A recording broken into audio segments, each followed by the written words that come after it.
Well, good evening, Miss, and good evening, all of my friends. I am Chris Tenusatam, and with my friends Franciscus Sunaldi Juang, Venceslaus Sunardi Woga, and Salvatore Zalamo. In this evening, we are going to presentation about the concepts of assessing language skills. So let's get started. The first, we are going to explain about what is language assessment.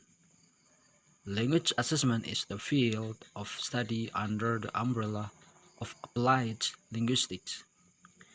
Its main focus in the assessment of first, second, or other language in the school, college, or university context. The assessment may include listening, speaking, reading, writing, and integration of two or more of these skills or other constructs of language ability. And next, we are going to explain about what are the language skills. Language skills is a system that permit people to communicate or interact. Another way to describe language is in the terms of the four basic skills, such as listening, speaking, reading, and writing. People generally learn these four skills in the following order. The first, listening. When people are learning a new language, they first hear it spoken. And the second, speaking. Eventually, they try to repeat what they hear. And the third, reading. Later, they see the spoken language depicted symbolically in print. And the last, writing. Finally, reproduce these symbols on paper. Alright, that's all from me. Next slide will explain by my friend Naldi. Thank you. Okay, good evening everybody. Here I'd like to continue our presentation, and the next is about types of assessing language skills. So there are four types of assessing language skills, namely first, language proficiency test. Proficiency testing measures a person's level of skill in language independent of how they learn it. Whether someone grew up speaking Spanish or took lessons as an adult, a proficiency test should score that person the same. Because the parrot language test is built the workplace, we decided to measure proficiency. Our clients want to want a best skill they can find, no matter how those skills were obtained. And the second, aptitude test. An, an aptitude test doesn't measure how well someone uses a specific language, but how well they acquire language skills in general. For that reason, you might use this type of test when selecting candidates for a role that would require them to learn a new language. And the third, diagnosis test.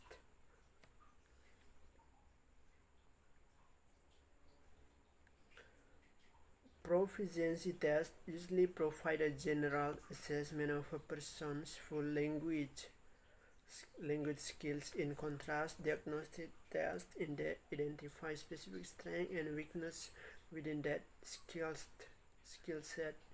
Use this type of test to identify specific ways to improve. Placement and achievement test. The fourth, placement and achievement test. These tests are used exclusively in general learning environment. A placement test measures skill in order to group similarly skilled learners together. An achievement test measures a learner progress over a period of time. So let's go to the next, the way to assessing language. So there are 5 ways to assessing language. The first, using rubric and performance criteria,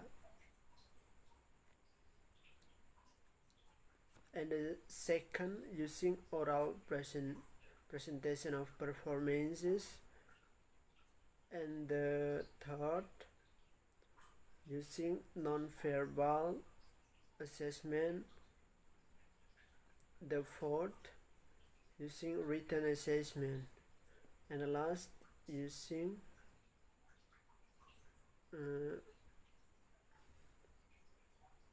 last or 5, using portfolios. First, rubric and performance criteria. Using rubric and performance criteria is a great way to assess a variety of student work. It's usually based on the language proficiency and academic progress through work such as presentation, written assignments, and reading activities. You cannot only use such as presentation. You cannot only use this to grade your student, but to chart their growth over a set period of time. Both tools feature is a list criteria or standard that the student know you're assessing. Rubric show what is considered below level, at level, and above level. A performance criteria can simply be a checklist of what to assess for each student with either of these assessment tools. It's important to develop your own, as assessment are based on the teacher's judgment. The second, oral presentation or performances.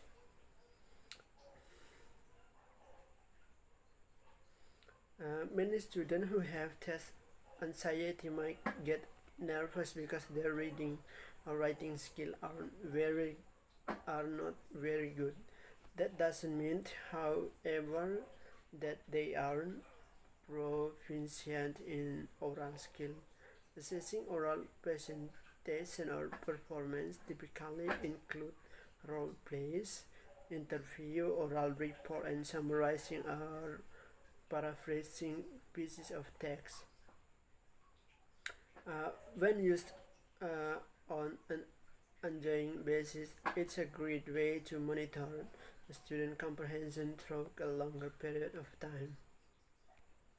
So the third is non-verbal assessment. For students who are shy or aren't as a proficient in English, using non-verbal assessment is a great way to see a student's academic progress. What you are looking for in this type of assessment is their understanding of vocabulary. The fourth, written assessment. Written assessment are a nice way to see how students can apply their knowledge of English over a wide variety of concepts. For example, you can use assignment to see just how well they understand a text or even different form of writing. The last is portfolios. Portfolios are a powerful assessment and are used to gather various sample of student work to track their development over a period of time. In order to maximize the potential of using a portfolio as an assignment tool, you should regularly encourage student work to include in them and have scheduled conference with the student about their work. You should also have a checklist of qualities that are important to showcase students' achievement.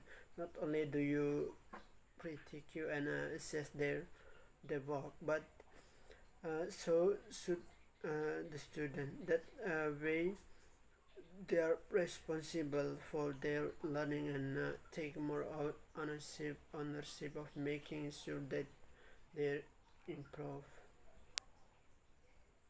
So next, let's go to the language skill form. So there are 4 language skill forms, namely for speaking. Speaking refer to the expression of language either vocally or through sign or gestures. It is the most commonly required skill in the workplace. Very few positions do not require speaking in some form. To test speaking, a person is asked to speak in the testing language, usually in response to prompt. Depending on how the prompts are delivered, a speaking test may also require those being tested to listen or read, but not necessary in the language being tested. And the second, listening.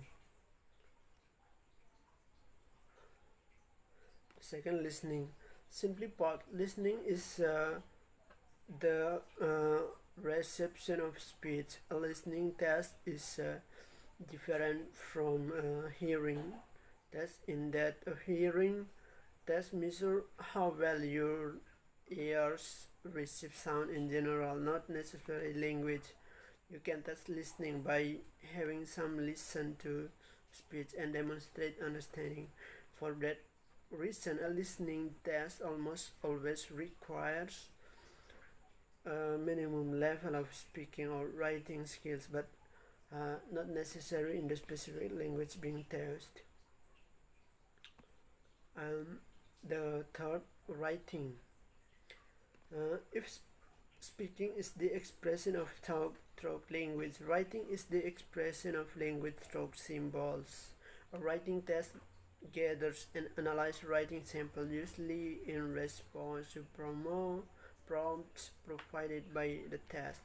As far as language skill is concerned, there is no meaningful distinction between handwriting and typing.